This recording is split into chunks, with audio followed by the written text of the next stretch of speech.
What happened in England is going to happen again. Next stop, the United States. Next president, Donald J. Trump. What happened in the UK this week is just the beginning. The world is changing, and all you elite establishment, ruling class, condescending Washington bigwigs who think you know better than ordinary Americans are out. Start packing. Your days are numbered. Now, I told you this election was a revolution, but even I didn't know how big it would be. It's worldwide. The headlines scream it. The working class who toil every day to pay their rent and put food on their families' tables are tired of being lectured by the fat cats in Washington and Brussels who preach what we need and when we need it. The Brits, in a monumental upset, made their voices heard this week, voting to exit the European Union. You know, the place with open borders, the one that's being overrun by immigrants as they watch their economies falter? Similarly, Americans fed up with this "We Are the World" song and dance will catapult Donald Trump to the White House. I think people really see a big parallel. A lot of people are talking about that, and not only the United States, but other countries. People want to take their country back. They want to take their borders back. They want to take their monetary back. They want to take a lot of things back. They want to be able to have a country again. So I think you're going to have this happen more and more. I really believe that, and I think it's happening in the United States. People want to see borders. They don't necessarily want people pouring into their country that they don't know who they are and where they come from. They have no idea. Newsflash. We don't want an internationalist country. We don't want world banks, globalization of our economy, a country with no border and no identity. You are not allowed to change the identity of this country. Americans want a nation state. Our country, with a history of freedom, is combined with a history of responsibility.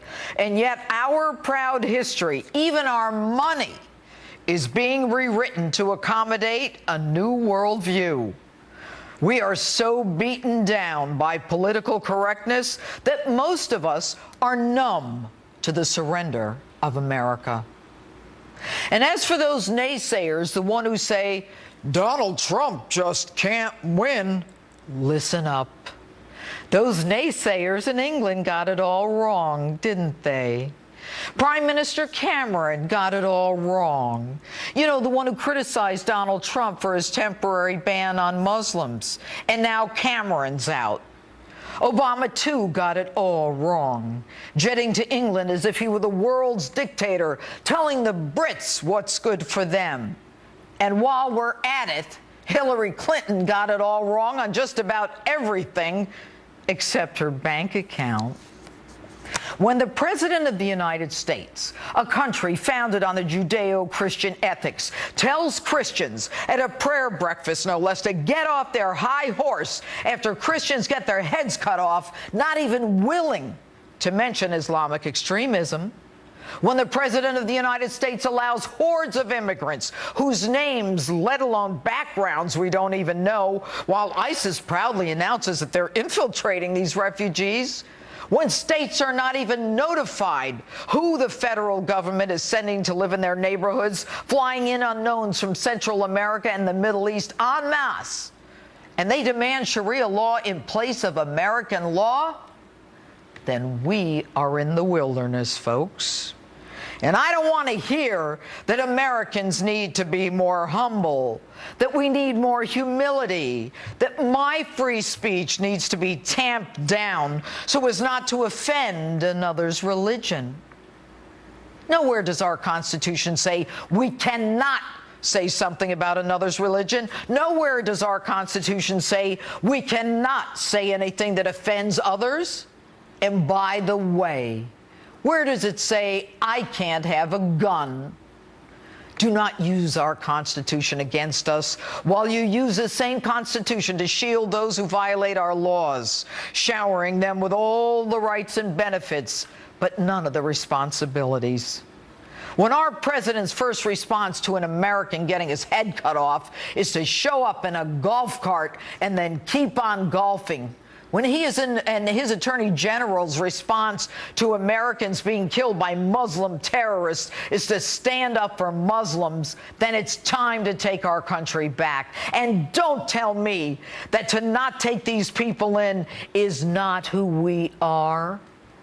I know who we are. My grandfather was a part of the greatest generation that stormed that beach in Normandy. My dad saw the plume in Nagasaki and later died early because of it. No, you don't preach to me. I know who we are, and I know who I am. I am an unapologetic nationalist. I am an unapologetic American. And that Statue of Liberty that says, give me your tired and your poor and your huddled masses, we never had a problem taking them in from the beginning. We're the most generous country in the world. As a judge, I've sworn in newly naturalized citizens for years and have never been more proud of immigrants and America. But they do it legally. They have to swear allegiance to America, follow our laws, and they cannot be exempt from arrest because of their illegal status, as they now are in sanctuary cities. Even the Supreme Court had to stop the president who attempted to ban the deportation of 4 million illegals and give them an automatic right to work here.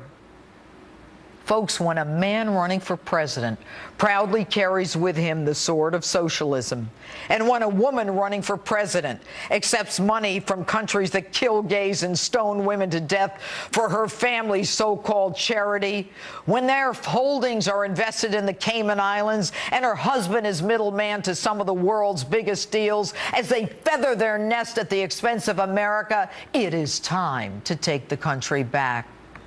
So no, I don't believe in globalization. I don't believe in this internationalist mumbo-jumbo hogwash. I don't believe in self-denigration. I believe in our nation state. I believe in our borders. And I believe in the law, the Constitution, and the Declaration of Independence that outlines the character of the people and who we are.